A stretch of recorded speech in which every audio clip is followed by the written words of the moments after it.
Hello there guys, it's me xGimpy here and welcome to another Space Engineers tutorial of sorts. This is going to be a tutorial but also a world sort of walkthrough. So I'm going to go through the actual build that I've done first, and then I'm going to show you the new things that have been added.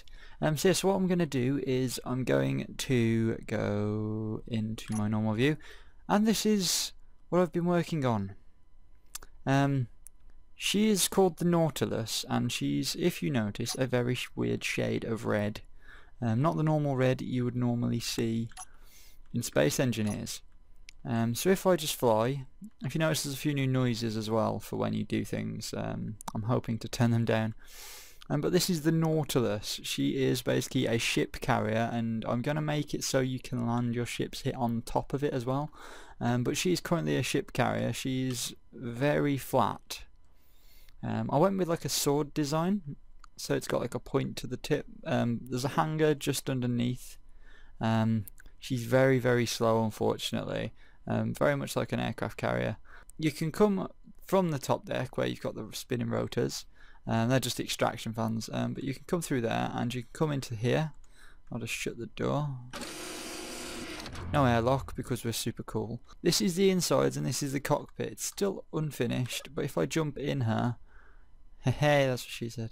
As you can see, moving her about is quite tiresome on the old mouse. I'm only moving sideways at the moment. Actually, I say that, but she moves pretty quickly sideways. I might just fly her sideways. But as you can see, she can build up speed and she can slow down quickly. She weighs 22 million kilograms, which is a lot, I know. She's probably the biggest ship I've built to date. But basically from here you can go downstairs, in which you fall down these passage blocks. There we go. So we're down here now. Now it's still not lit up in here as well as I would like it to be, but in here you've got these passage blocks which actually make for really cool beds. Ladders were used before for beds, but they've changed over.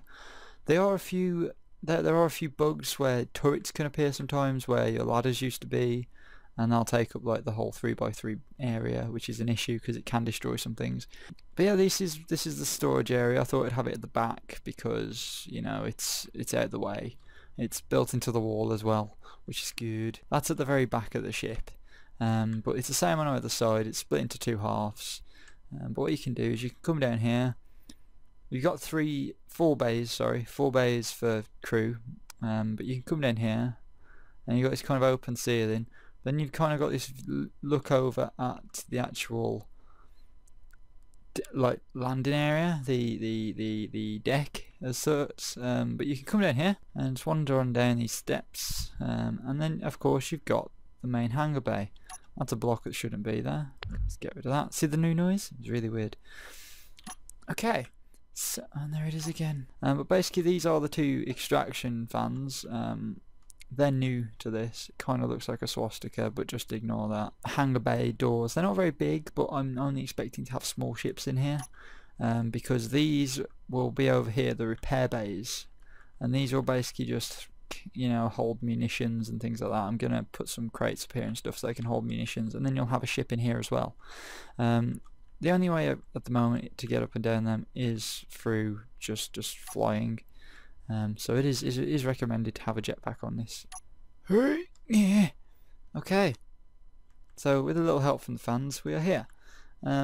So this is basically the shape of it, and it looks a lot better now. It's very flat, and again I'm going to add some sort of docking areas. I'm going to paint them on the top, I think, maybe fence around, and just make it so you can actually land a few ships on the wings and on the side, maybe give some cool turrets and stuff. But if you notice, again, the colours are different.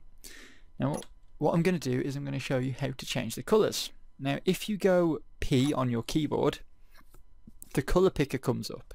Now this is actually such cool thing. This is what most people who have been building have been they've been wanting for the longest period of time. You got given 2, 4, 6, 7 colours before. So all these ones on top. Now as you can see, I've customised 2. So I've got 2 different reds.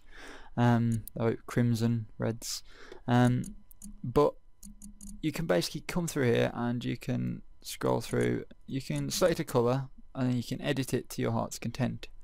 So you get the choices of colour there, and I think you can scroll through them on your keyboard. I'm unsure about that though. So basically what you do is you just select your colour and you can select the saturation, so how much the colour comes through and everything else, the value, so you can change its value of sorts. You can select defaults as well, which I think will take it back to default. I'm not doing it yet because I want a good palette of colours that I'm going to use for this build. But say for instance you have got a colour, and say I got black but I want that crimson back but I can't remember its values. What you need to do is you go Shift and P, and what that does is, if you notice where it says light armor block, the colour changes. You hit Shift and then go P, and as you can see it selects the colour for you. It'll select any colour that you've created, which is really cool. Another thing as well, as I had already talked about while showing you around the Nautilus, if I just get onto the deck, if I go G, as you can see ladders, wherever they are now called passage.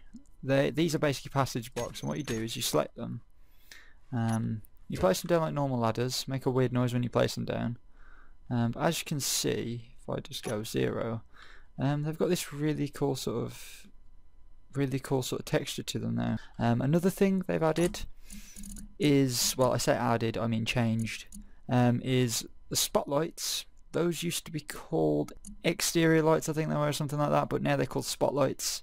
It's a lot more fitting.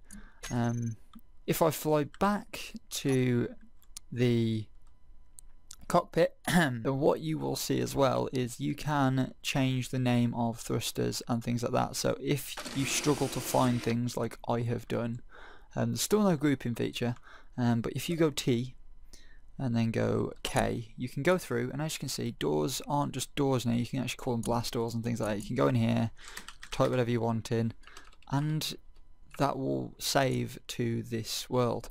So you know, you can rename gyroscopes if they're special, interior lights if they're special. You can now just go onto this and add names to stuff. I did this with the 2 fans that I have on the deck. There they go, fan 1 and fan 2. You just rename them as you normally would with a beacon, which is really cool. They've also done some improvements to the multiplayer, you know, making it a bit more stable. But again, if you guys have any worlds for me to check out, then I don't mind checking them out, and I don't mind, you know, spotlighting them like I'm doing today. So if you guys have enjoyed this tutorial spotlight thing, then don't be afraid to like, favorite, subscribe. As I always say, subscribing is free, and I will be doing more of these in the future. So if you guys want to help out, just send me a message and you may be able to come and join me in the world if you're on, and we can, you know, sort of just crack on with it, and we can start doing some community builds and things like that. But again, that's all down to you guys. So hope you've enjoyed this video. Please like, favorite, subscribe. I'll see you guys later. Peace.